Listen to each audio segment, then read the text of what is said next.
Et il est 9h moins le quart. C'est l'heure de notre rendez-vous théâtre avec Jean-Philippe Viau qui nous propose cette semaine du grand art. C'est le cas de le dire avec le retour sur les planches parisiennes de la pièce emblématique du même nom et de Yasmina Reza.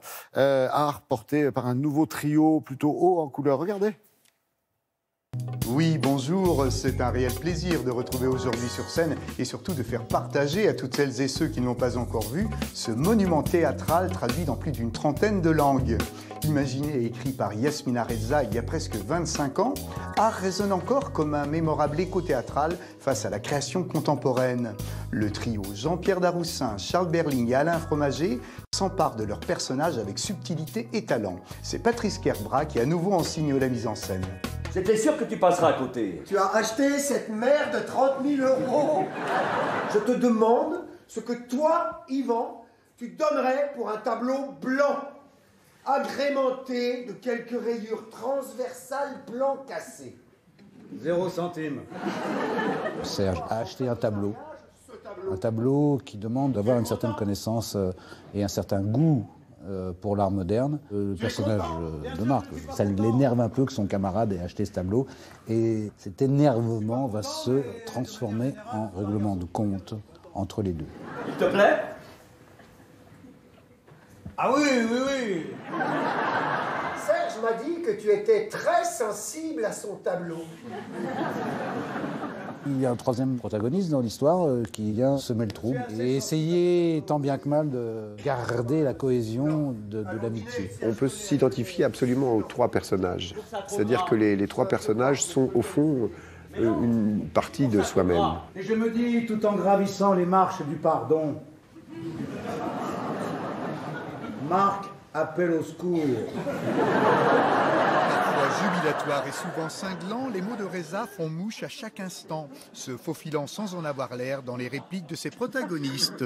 La mise en scène de Kerbrat reste quant à elle toujours aussi précise. Pas une assiette pour mettre... On ne devrait jamais laisser ses amis sans surveillance. Il faut toujours surveiller ses amis. Sinon, ils vous échappent. Regarde ce malheureux Yvan. Je suis ému par ses couleurs. Yvan, tu n'as pas de consistance. Tu es un être hybride et flasque. L'humour pourrait être le sujet même de la pièce, c'est-à-dire de quoi on peut rire, de quoi on rit ensemble, qu'est-ce qui te fait rire, est-ce que rire c'est se moquer de quelqu'un d'autre. Les personnages ont de l'humour, c'est un peu ça qui fait partie de la crise, c'est que d'un seul coup, l'humour devient de plus en plus grinçant et de plus en plus dur. Nous ne sommes pas égaux, Yvan. Tu dois choisir ton camp. Je suis éberlué. Si Yvan n'était pas l'être spongieux qu'il est devenu, il me soutiendrait. Continue, je te dis, Il y a dans cette pièce quelque chose fondamentalement d'un drame violent et profond, mais en même temps, la tonalité même de l'écriture crée une tonalité particulière. C'est la pauvre humanité qui, devant vous, se déchire, mais de façon un petit peu ridicule. Si en revanche, je suis moi parce que tu es toi, si tu es toi parce que je suis moi, alors je ne suis pas moi et tu n'es pas toi.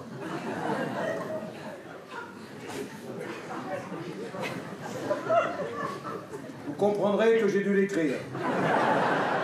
Très drôle, intelligente, caustique et efficace, le texte de Yasmina Reza prend ici une nouvelle dimension grâce à l'impeccable interprétation de ce malicieux et juste trio. Entre les éternelles polémiques sur l'art contemporain et la dislocation des relations entre amis, eh bien cette pièce devenue un véritable classique théâtral reste avant tout la parfaite illustration de ce qu'est une pure comédie piquante, pleine d'humour et de questionnement. Voilà, si vous n'avez jamais vu Art, eh bien c'est le bon moment. Bon spectacle à tous, bonne semaine.